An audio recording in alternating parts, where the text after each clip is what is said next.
देखो यार, अगर तुम लोग सौरभ शिखरन के फैन हो तो ये वीडियो तुम्हारे लिए होने वाली है, क्योंकि एईडब्ल्यू में सौरभ के न्यू कॉन्ट्रैक्ट को लेकर सौरभ ने काफी बड़ा खुलासा कर दिया है। रिकोसेट के एईडब्ल्यू पर डेब्यू से पहले विल ऑस्प्रे ने रिकोसेट को लेकर काफी बड़ा स्टेटमेंट दिया है। एईडब्ल्यू के ऑल इन पर जे वाइट के रिटर्न सिचुएशन को लेकर बैक स्टेज से काफी बड़ी अपडेट आ चुकी है। तो गाइज वहीं एईडब्ल्यू के ऑल इन के ऊपर एईडब्ल्यू का एक फॉर्मर चैंपियन भी रिटर्न करने वाला है। तो गाइज चलिए बिना किसी देरी के शुरू करते हैं इस वीडियो को। और गाइज सबसे पहले बात करेंगे रिकोसेट की। गाइज यहाँ पर ये बात तो मैं आपको ऑलरेडी बता चुका हूँ, रिकोसेट के डब्ल्यूडब्ल्यूई कॉन्ट्रैक्ट के ओवर होने के बाद रिकोसेट यहाँ पर पिछले काफी दिनों से फ्री एजेंट थे और करीबन 1.5 महीनों तक फ्री एजेंट रहने के बाद अब एईडब्ल्यू के ऑल इन पेपर व्यू के 3 दिन पहले फाइटफुल ने इस चीज को कंफर्म किया कि रिकोसेट एईडब्ल्यू के साथ ऑफिशियली मल्टी ईयर का कॉन्ट्रैक्ट साइन कर चुके गए। और यही फाइटफुल की ये रिपोर्ट सामने आने के बाद एईडब्ल्यू के काफी सारे रेसलर्स ने इस रिपोर्ट को लेकर रिएक्ट किया,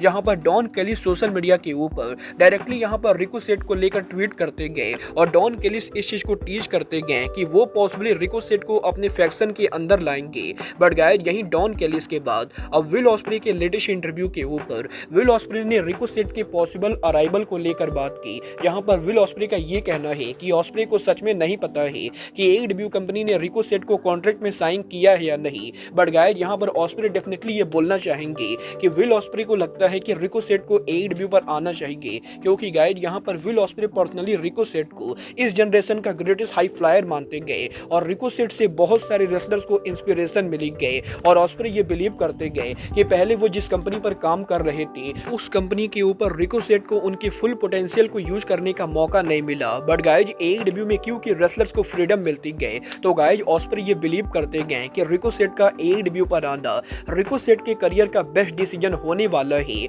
और एईडब्ल्यू में आकर रिकोसेट रेसलिंग वर्ल्ड को ये बता सकते गए कि क्यों वो दुनिया के सबसे बेहतरीन हाई फ्लायर है और वो यहाँ पर जनरेशंस को कैसे लीड करते गए। वेल गाइस यहाँ पर देखना बहुत ही दिलचस्प होने वाला है कि विल ऑस्प्रे के रिकोसेट को इतना हाइप करने के बाद एईडब्ल्यू पर एग्जैक्टली रिकोसेट का फ्यूचर कैसा होता है। बट गाइस चलिए फिलहाल आगे बढ़ते और बात करते हैं एईडब्ल्यू पर जे वाइट के रिटर्न होने की। गाइस यहाँ पर बात करें जे वाइट की तो गाइस इस हफ्ते जे वाइट के एईडब्ल्यू पर रिटर्न होने को लेकर फाइटफुल की तरफ से काफी बड़ी अपडेट आ रही है। गाइस यहाँ पर फाइटफुल ने इस चीज को कंफर्म किया है कि एईडब्ल्यू के ऑल इन पेपर व्यू के ऊपर डेफिनेटली यहाँ पर जे वाइट के रिटर्न होने के काफी हाई चांसेस है, क्योंकि जे वाइट को करंटली जो इंजरी हुई है वो इंजरी ज्यादा सीरियस नहीं बल्कि माइनर इंजरी थी। और एईडब्ल्यू कंपनी ने यूएसए में जो उनका लास्ट डायनामाइट किया था एईडब्ल्यू में 10 दिन पहले उस डायनामाइट के बैक स्टेज एरिया के ऊपर जे वाइट को देखा गया था। और वैसे तो अभी तक फाइटफुल को ये नहीं पता है कि जे वाइट भी एईडब्ल्यू के बाकी रेसलर्स के साथ लंदन के अंदर पहुंचे हैं या नहीं।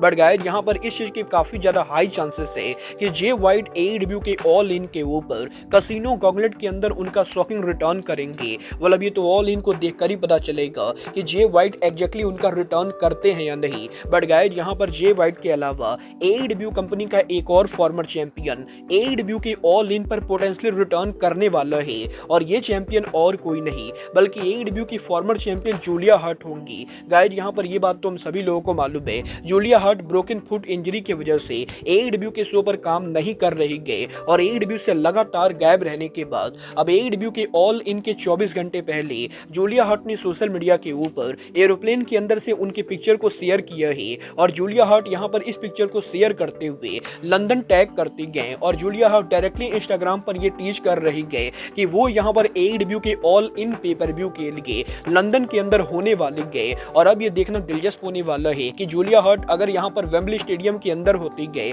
तो वो यहाँ पर ऑन स्क्रीन पर अपीयर होती है या नहीं, या फिर वो एईडब्ल्यू के ऑल इन पेपर व्यू के ऊपर सिर्फ यहाँ पर बैक स्टेज पर शो को एंजॉय करते गए। बट गाइस जहां तक बात रही ऑल इन की तो गाइस यहीं एईडब्ल्यू के इस साल के ऑल इन पेपर व्यू के ऊपर रूस के पॉसिबल मैच को लेकर रूस की तरफ से काफी बड़ा स्टेटमेंट आ रहा है। गाइस यहां पर इस हफ्ते रूस ने सोशल मीडिया के ऊपर एईडब्ल्यू के farmer TNT champion Adam Copeland के साथ उनके पिक्चर को शेयर किया और रूस यहां पर पिक्चर को शेयर करके ये लिखते गए कि वो यहां पर ओरिजिनली ये प्लान कर रहे थे कि इस साल के ऑल इन पेपर व्यू के ऊपर वो एडम कोपलैंड को ड्रीम मैच में फेस करेंगे। बट क्योंकि एडम कोपलैंड इंजर्ड चल रहे गए तो रूस यहां पर इस साल के ऑल इन पर एडम कोपलैंड को फेस नहीं कर सकते गए। बट रूस यहां पर ये होप करते गए कि नेक्स्ट ईयर एईडब्ल्यू के ऑल इन पेपर व्यू के ऊपर वो यहां पर एडम कोपलैंड को फेस करेंगे। करेंगे। well अब ये तो नेक्स्ट ईयर पता चलेगा कि क्या टेक्सास में ऑल इन के ऊपर एडब्ल्यू कंपनी फाइनली रूस को बुक करती है या नहीं। बट गाइज चलिए फिलहाल आगे बढ़ते और बात करते हैं एडब्ल्यू के वर्ल्ड चैंपियन सौरभ स्टिकलैंड की। well गाइज बात करें अगर यहाँ पर सौरभ स्टिकलैंड की तो गाइज अब मैं आपको बता दूं एडब्ल्यू के ऑल इन पेपर व्यू के ऊपर सौरभ स्टिकलैंड के हाई प्रोफाइल मैच से पहले सौरभ स्टिकलैंड को एडब्ल्यू के बाहर क्रिस जेरिको के लेटेस्ट कॉन्सर्ट के ऊपर देखा गया है। गाइड यहाँ पर ये बात तो मैं आपको ऑलरेडी बता चुका हूँ। वेम्बली स्टेडियम में एडब्ल्यू के ऑल इन पेपर व्यू के पहले जेरिको यहाँ पर वेम्बली अरीना के साइड उनका शो करने वाले थे और यही जेरिको के लेटेस्ट फौजी कॉन्सर्ट के ऊपर लंदन में सौरभ स्टिकलैंड अराइव होते गए और इसके बाद सौरभ और जेरिको की तरफ से हमें यहाँ पर एक साथ परफॉर्मेंस देखने को मिलती गए और क्योंकि सौरभ स्टिकलैंड भी हिप हॉप बैकग्राउंड से आते गए तो गाइज इसीलिए जेरिको के लेटेस्ट फौजी शो के ऊपर सौरभ और जेरिको दोनों एक साथ कॉन्सर्ट के ऊपर सिंग करते गए। वेल गाइज ये तो बात ही सौरभ के जेरिको कॉन्सर्ट पर अपीयर होने की। बट गाइज याद करें अगर यहाँ पर सौरभ के एडब्ल्यू में फ्यूचर की तो गाइज ये बात तो हम सभी लोगों को मालूम है ऑल इन पर सौरभ स्टिकलैंड के वर्ल्ड टाइटल के हारने के बहुत ही ज्यादा चांसेस है। और अब यहाँ पर यही एडब्ल्यू में सौरभ के कॉन्ट्रैक्ट को लेकर सौरभ का काफी बोल्ड स्टेटमेंट आ चुका है जहाँ पर सौरभ स्टिकलैंड का ये कहना है कि वैसे तो एडब्ल्यू में उनके करंट कॉन्ट्रैक्ट के अंदर टाइम बचा हुआ है बट वो यहाँ पर ऑलरेडी एडब्ल्यू के अंदर एडब्ल्यू कंपनी के साथ रीसाइन करने को लेकर बात कर रहे गए। और सौरभ स्टिकलैंड का ये कहना है कि करंटली वो एडब्ल्यू कंपनी में जिस पोजीशन के ऊपर है वो यहाँ पर उस चीज से काफी ज्यादा हैप्पी गए और जिस तरीके से एडब्ल्यू कंपनी ने पिछले 2 सालों में सौरभ को बुक किया है और एडब्ल्यू के अंदर सौरभ को जो फ्रीडम मिली गए सौरभ इस चीज को लेकर काफी ज्यादा हैप्पी गए और वो यहाँ पर एडब्ल्यू कंपनी को अप्रिशिएट करते गए और इसीलिए करंटली एडब्ल्यू के अंदर सौरभ यहाँ पर एडब्ल्यू कंपनी के साथ कॉन्ट्रैक्ट नेगोशिएशन करने वाले गए। और अगर यहाँ पर सब कुछ सही जाता है तो सौरभ यहाँ पर एडब्ल्यू से मोटे पैसे लेकर एडब्ल्यू के साथ एक और मल्टी ईयर का कॉन्ट्रैक्ट साइन करेंगे। वेल गाइस मुझे यहाँ पर डेफिनेटली लगता है कि सौरभ यहाँ पर एडब्ल्यू को छोड़कर अब डब्ल्यूडब्ल्यूई पर वापस तो शायद ही कभी जाएंगे। और अब ये देखना दिलचस्प होने वाला है कि टोनी खान यहाँ पर सौरभ स्टिकलैंड को एडब्ल्यू के मल्टी ईयर कॉन्ट्रैक्ट में साइन करते हैं या नहीं। बट गाइज अब आज के इस वीडियो में बस इतना ही। मैं मिलता हूँ आपसे अपने अगले वीडियो में। बट गाइज तब तक के लिए goodbye, good night and bang.